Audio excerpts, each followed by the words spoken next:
Family and fellow soldiers, I'm the Professor, and this is the Moment of Truth. And now the Friday Crime Report. Carrollton, Texas, Friday, October 2nd, 2020, 9 o'clock a.m. 24-year-old Alyssa Burkett was a young mother who worked at Green Tree Apartments as a manager. As she pulled into her parking spot at her job, a man stepped out of a nearby black Ford Expedition. He immediately aimed a gun at her car window and fired a bullet, striking her in the head. Miraculously, Miss Burkett survived the gunshot wound and got out of her car in an attempt to get help. Her bloody hand left a print on the office window where she worked.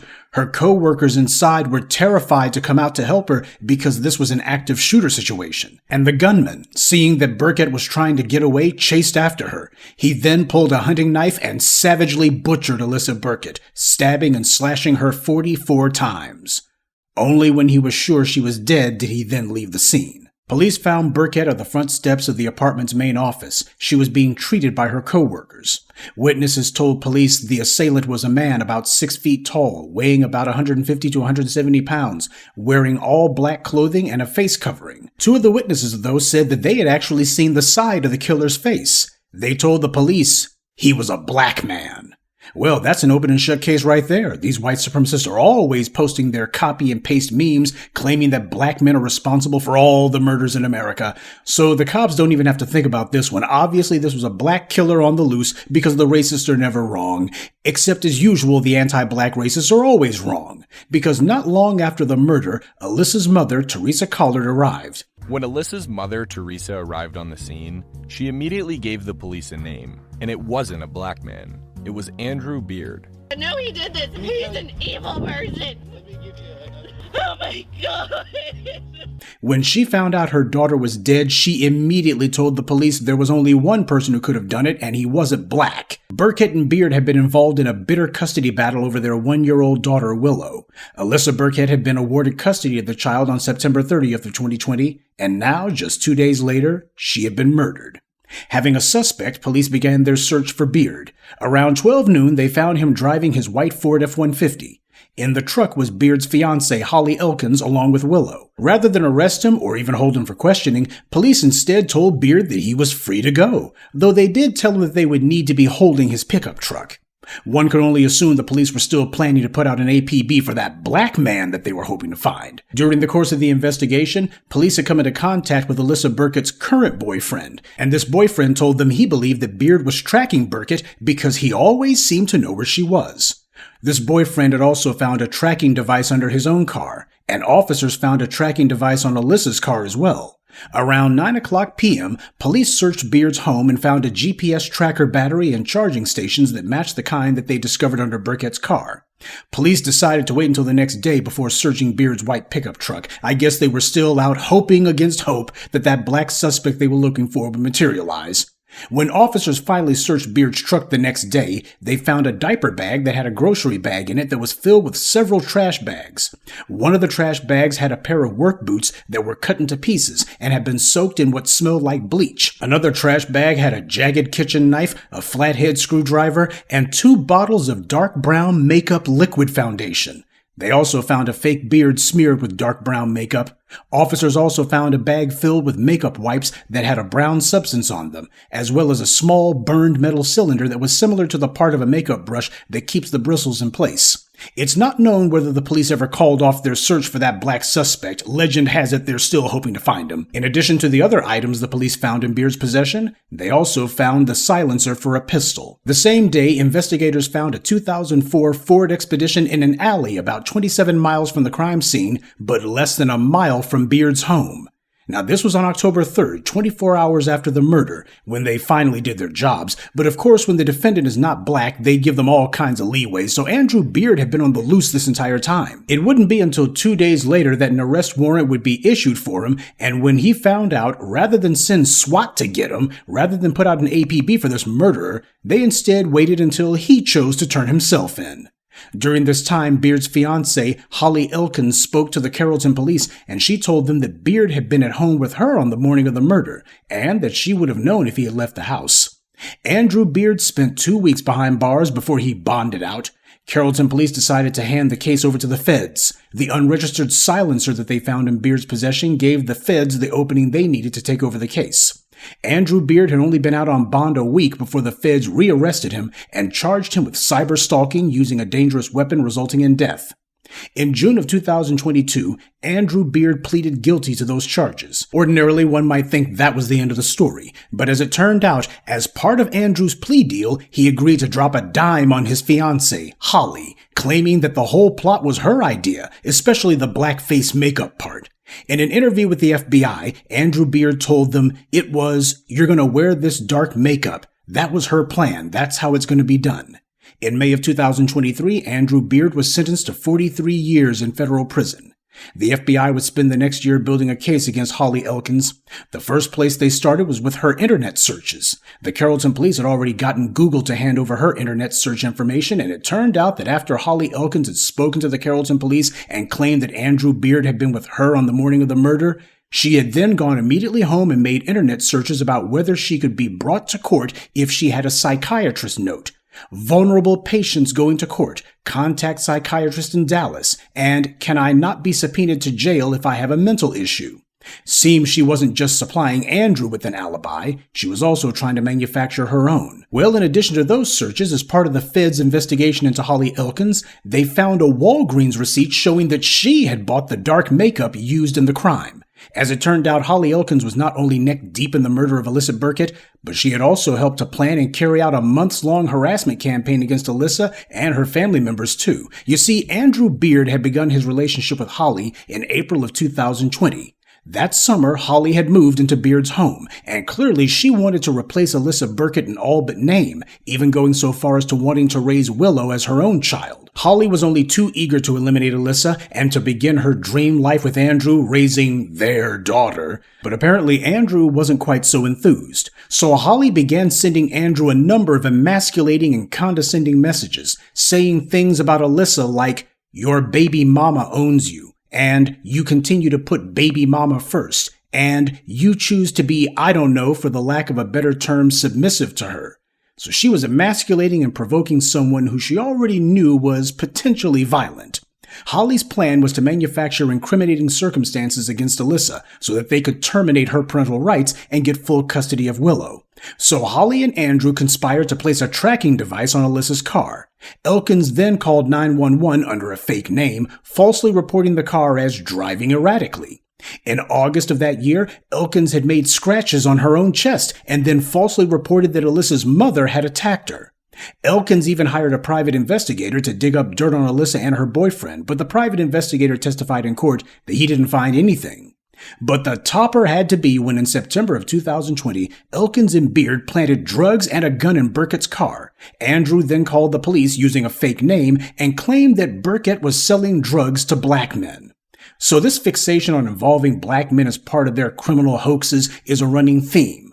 A week before the murder, Holly Elkins was still pushing heavy for Andrew to carry out the kill. She sent messages saying, "I hope you handle it. I'm not coming home to BS." You know, for someone who claims that Andrew was being submissive to his ex-wife, Holly had no problem talking to him like she was the man of the house. She's living in his home and talking to him like she's the one who pays the bills and owns the place. But shortly after she sent him that text exchange, Andrew searched on Google for ways to remove gunpowder residue from one's hands. In July 2023, Holly Elkins was arrested at the airport in Miami coming back from a trip to the Dominican Republic. She had been indicted on charges of conspiracy to stalk, stalking using a dangerous weapon resulting in serious bodily injury and death, and brandishing a firearm in relation to a crime of violence. In April of this year, Holly Elkins finally went on trial in Dallas. It only took the jury 90 minutes to convict her on all counts. And in August, she was sentenced to 2 life terms. Now, this murder happened 4 years ago, and yet it's suddenly become the subject of a number of videos and online pieces recently. Part of that is the algorithm, but the reason that it's resurfacing now is because the murder of Alyssa Burkett was the subject of a CBS 48 Hours broadcast last month. How many times have you had the black media telling you that a number of these crimes that take place are actually some little white supremacists running around in blackface? You've heard it from us long before you finally heard one little case from the white media. That's the reason why you've had so many folks in the black media bringing this up, because we've been telling you about this for the longest time. We are constantly bombarded with anti-black propaganda, falsely claiming that black people in general, and black men in specific, are responsible for all the murders in the U.S. Now that's ridiculous on its face, considering two facts. First of all, half the murders in the U.S. are never even solved. So it's impossible to say who's responsible for even half the murders in this country. And secondly, even for the ones that are quote-unquote solved, we find in a disproportionate number of them that the black suspects were falsely convicted. So you've had black people going to prison for murders and rapes they never even committed, but the white media parrots all the white supremacist lines that black men are responsible for all these murders nonstop, even when they're not. A large number of these shootings that take place, and especially in these black enclaves, are often committed by non-black offenders. You hear all the time about some shooting at a park or some place where black people have gathered, but you notice how in a lot of these cases, they never actually find out who did it. Everybody just assumes, well, they must have been black, and the white media leads the charge on that one. And that gives these anti-black racists the opening to spew their lies. And of course you have these empty-headed pork-chop preachers and so-called social activists who also repeat the same lines, lecturing the black community about how we have to stop the violence, we gotta stop doing this to each other, only to find out that we don't have to stop doing anything because we weren't doing anything to begin with. How many times have we had some strange case on the news of a convenience store holdup or some other violent crime committed, and it was some racist wearing blackface who committed it? The black media has been telling you about this for the longest time, but the racists say that we're just making excuses. No, we're the only ones telling the truth. These kind of blackface crimes happen all the time. This is one of the few, though, that actually got reported on by the white media. But it's not going to stop the white supremacists from spewing their lies, nor is it meant to. But as black people, we need to keep incidents like this front of mind. It's the reason why I did that crime report talking about an entire family who had been murdered in a basement in Detroit. The white media couldn't wait to fan the flames of black-on-black crime. That is, until the actual investigation was performed and it turned out the assailant wasn't black at all. The phony activists and other self-serving sellouts out there had to eat their words, but they lacked the decency to admit that they went along with an anti-black narrative. But then again, these social activists are all looking to get crumbs from white power anyway.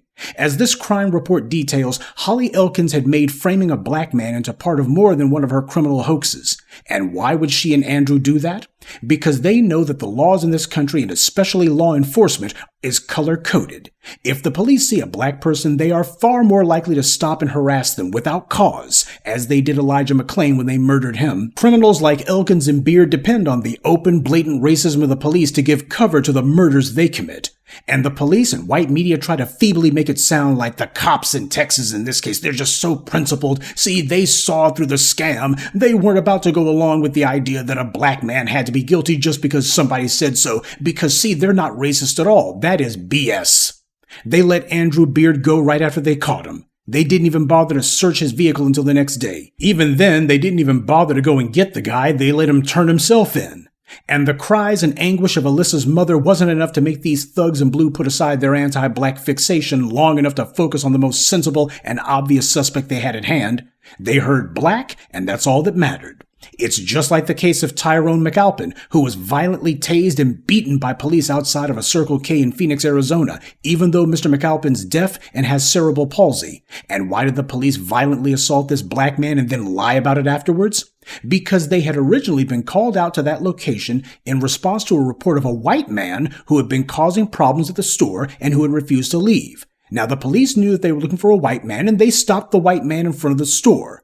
This guy had previously been barred from even coming to that Circle K, but when the police talked to the white man, all the white man had to do was say, "No, I'm not the guy you're looking for. It's that black guy over there. That's who it really is." And he pointed to the first black person he saw, and that was Tyrone McAlpin. The police didn't even bother to ask the Circle K employees if this was accurate or not. After all, they were the ones who made the actual call to the police, not this white man. They didn't even bother to check with the people who made the call.